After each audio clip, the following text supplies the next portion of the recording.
welcome back to my channel for another video. For those of you who are new, hello, my name is Bridgette. I'm a New York City based flight attendant and we are working an international, why am I out of breath, 3-day trip today. My external charger. I'm happy I looked over here because I was about to forget something. Yes, we're working an international 3-day trip today. We are going to Amsterdam. It is currently 11:27 a.m. in my local time. And our report time is 6 p.m. We're trying to catch a 1 o'clock flight. So far, so good. That's about it. So, I'll see you in the next clip.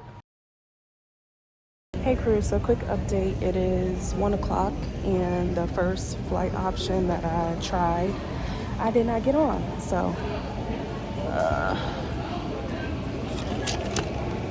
yeah, the flight was full. I couldn't get on, so now I have to wait until 2:45 to try a flight to LaGuardia. So I'll keep you guys updated.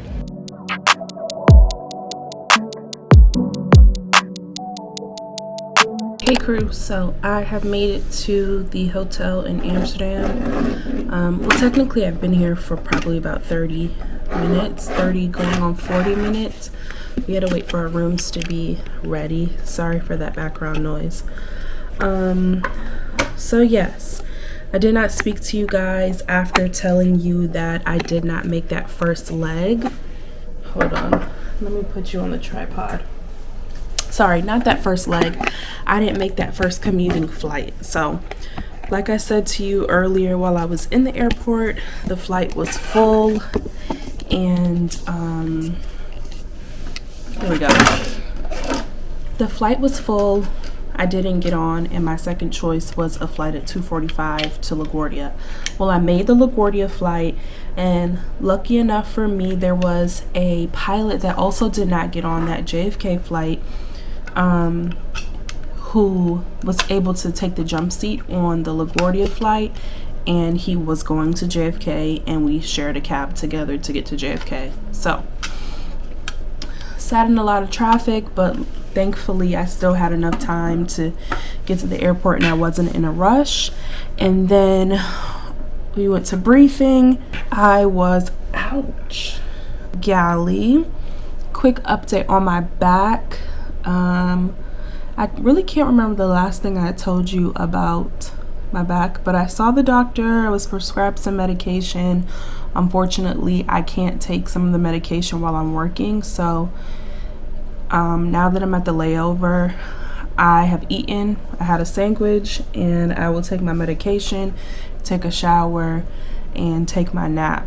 I was just about to come on here and lie to you guys and say that I wasn't tired, but the tiredness has officially hit me, and I will take my nap. I don't have any plans for this layover other than hopefully going to this Thai restaurant that I really like in Amsterdam.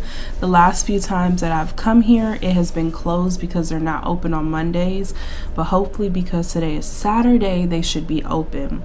If I don't end up going there, a crew member told me about kind of like a kebab place that's not too far from the hotel, so I may try that if I'm not feeling like going into the downtown area. It really depends on how my back feels once I wake up. If I'm not in excruciating pain right now, which is really good, but typically I experience more of the pain when I'm laying down, so I'll give you guys an update once I get up from my nap, whatever time that is. So yeah, enough of me flapping my gums. Oh, the flight was uneventful. I said I was galley, and yeah, so I'll see you in the next clip.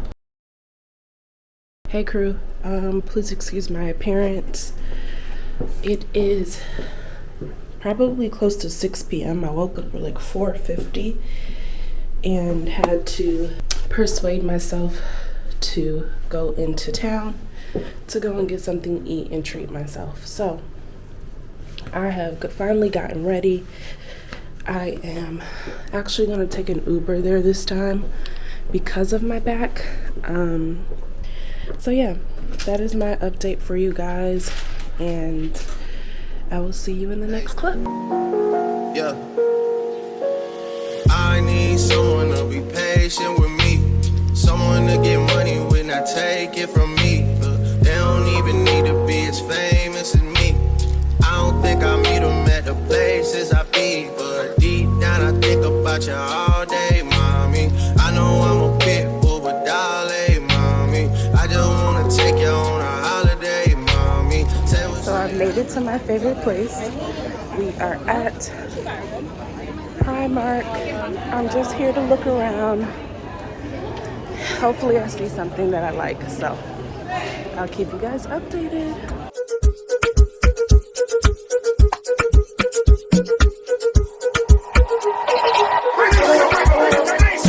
So I only got 3 things to try on that are 3 totally random. They don't flow at all, but we'll see how they fit.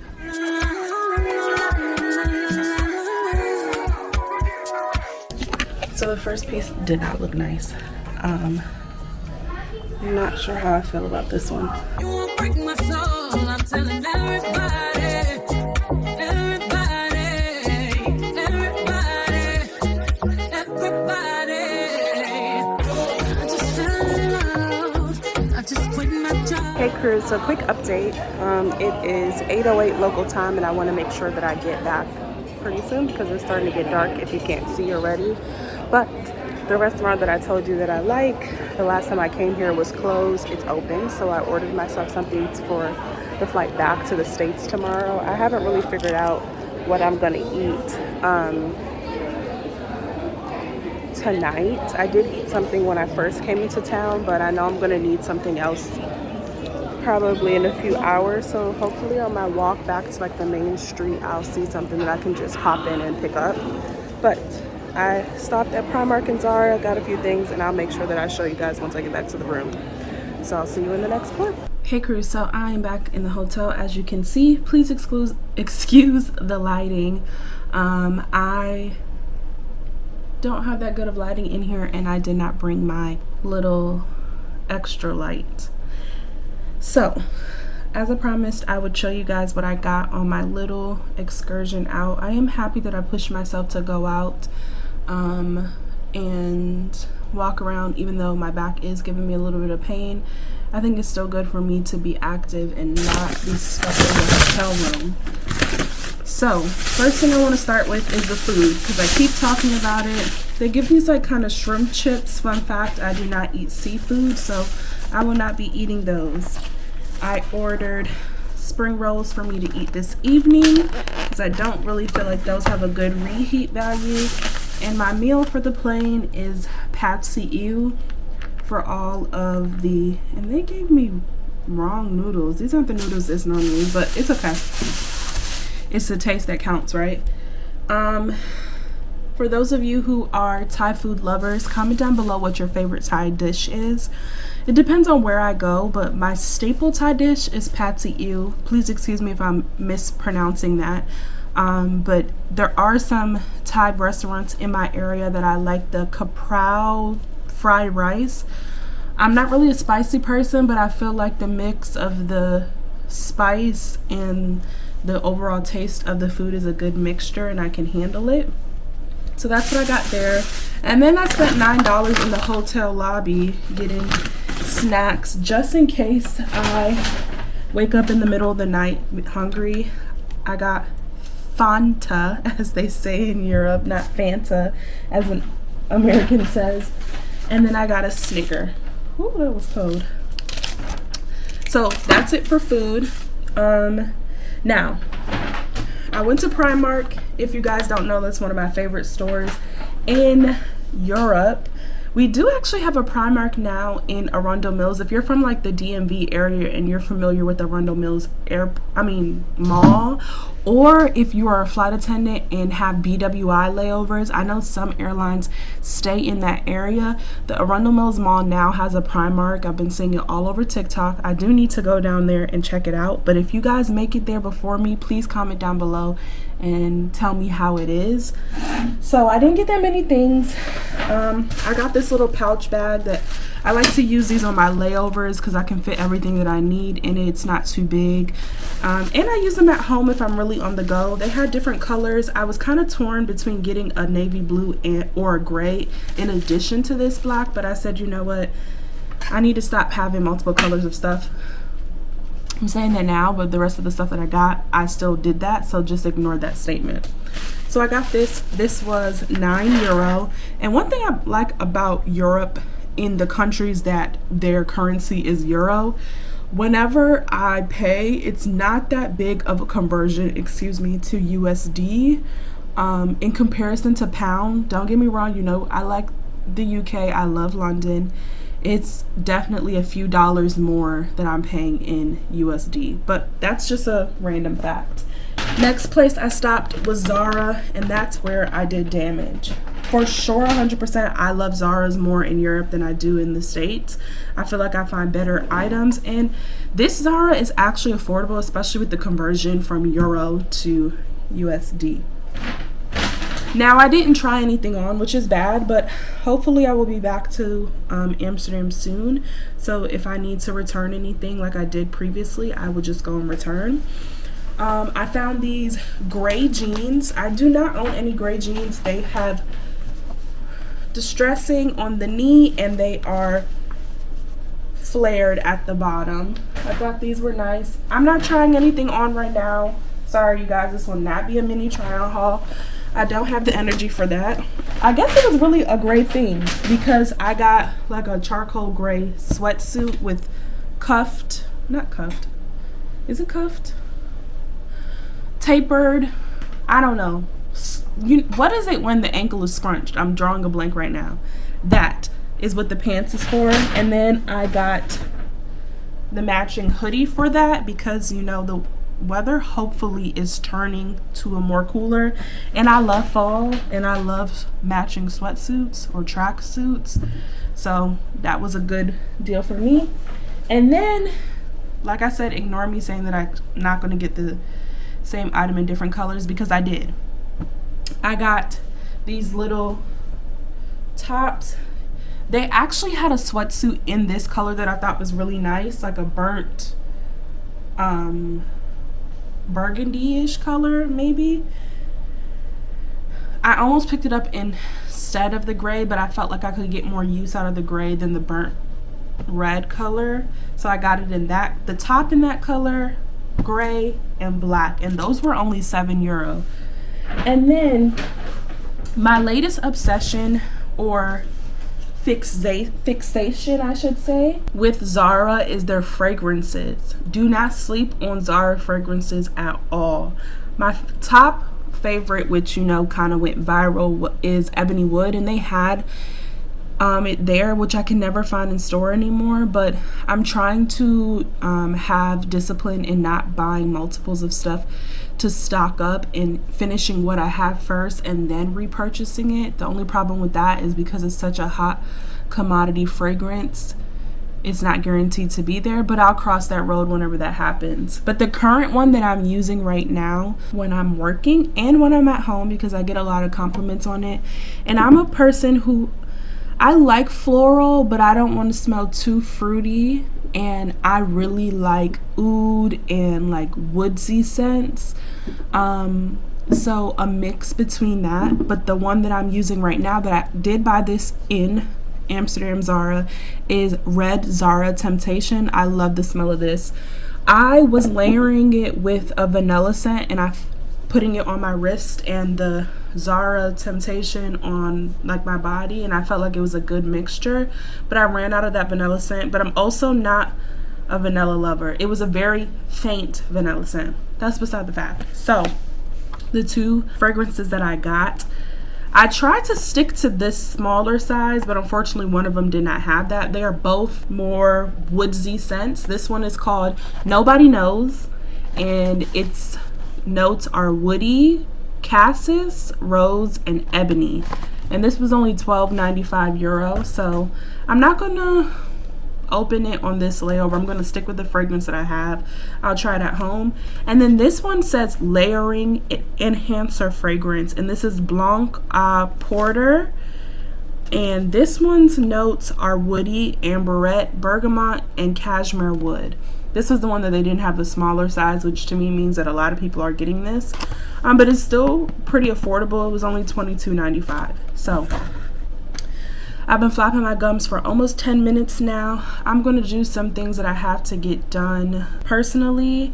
And if I don't speak to you again tonight, then I will speak to you guys tomorrow. So maybe have a good night, but definitely see you in the next clip. Good morning, crew. It is 8:21 and I'm about to head downstairs. I'm really early, but I want to stop and get a sandwich from the lobby, so I need to allot some time for that. Today is going to be a positive, uneventful day, and I will see you guys later. Just doing my final walkthrough to make sure I didn't forget anything. All right, see you in the next clip. Hey Chris, we just finished. Service and breaks have started. I am first break. I just wanted to check in with you guys before going down. A lot has happened. The Wi-Fi on this plane doesn't work. A seat is broken. We had a few seat discrepancies for passengers. It's just been a whirlwind of stuff, but still putting out positive vibes and energy, and I will see you guys after my break. Hey crew, so I wanted to come back and close the vlog out, do the final crew debriefing for this trip on the leg from Amsterdam back to JFK. I need to get the tripod because my arm is already getting tired. Sorry you guys, I should have done this before I decided to come and talk to you. Okay, yeah, so like I was saying, so this flight, because I was galley going to Amsterdam, I worked in main cabin coming back to the States, and we got to the airport, and I don't know if the worker was having a bad day or not, or what it was.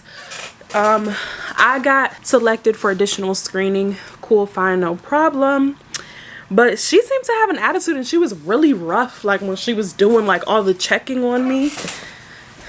I'm gonna give her some grace and say she was just having a bad day, but if it happens again, we'll have to address it. After that, we got to the aircraft. It wasn't totally ready for us to get on board.